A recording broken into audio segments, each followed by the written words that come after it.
नमस्कार। दिव्य ज्योतिष परामर्श केंद्र में आप सभी लोगों का हृदय से स्वागत है। प्रिय मित्रों, बात जब किसी भी व्यक्ति के, चाहे वो स्त्री हो या फिर पुरुष, चरित्र की होती है, तो इसके लिए मुख्य रूप से दो ग्रह जिम्मेदार होते हैं, एक शुक्र और दूसरा चंद्रमा।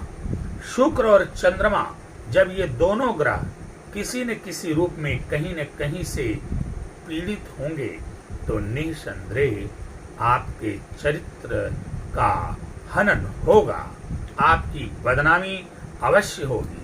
आप ऐसे किसी न किसी प्रेम प्रपंच में पड़ेंगे जिसकी वजह से आपको बदनाम किया जा सकता है, या आप वास्तव में उस कुकृत्य को करके बदनामी का रास्ता स्वयं तैयार कर लेते हैं। ऐसे स्थिति में जन्म कुंडली में शुक्र और चंद्रमा दोनों का शुभ एवं बलवान होना नितांत आवश्यक है। न शुक्र पीड़ित होना चाहिए और न ही चंद्रमा पीड़ित होना चाहिए।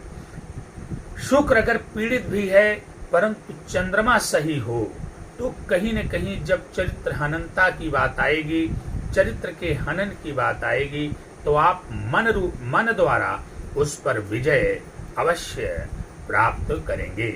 परंतु चंद्रमा भी खराब हो जाए, शुक्र भी खराब हो जाए तो निसंदेह आपके चरित्र का हनन होगा और जीवन में आपकी बहुत बड़ी बदनामी होगी।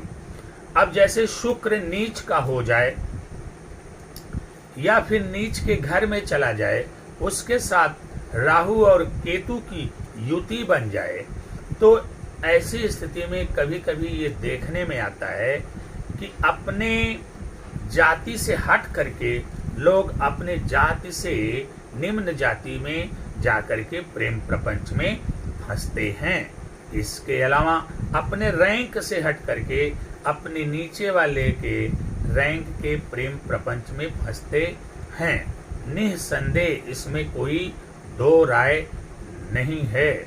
तो यदि आपके जन्म कुंडली में इस प्रकार की स्थिति है तो ये तय मान करके चलिए, आपके जीवन में एक न एक दिन वो दिन अवश्य आएगा जब आपको समाज में बदनाम होना पड़ेगा और आपको लोग हे दृष्टि से देखेंगे।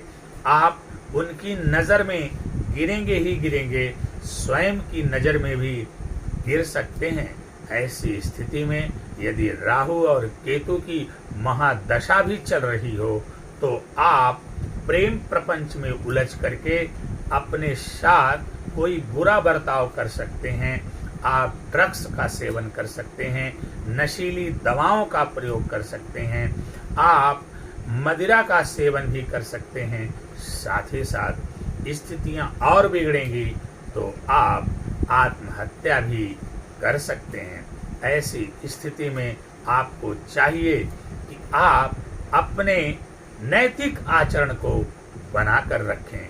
यदि आपके जीवन में इस प्रकार की किसी भी समस्या का सूत्रपात हुआ है तो फिर किसी अच्छे ज्योतिषी से, गुरु से परामर्श लेकर के आप अपने आप को सही कर लीजिए, अन्यथा आपको पछताना पड़ेगा।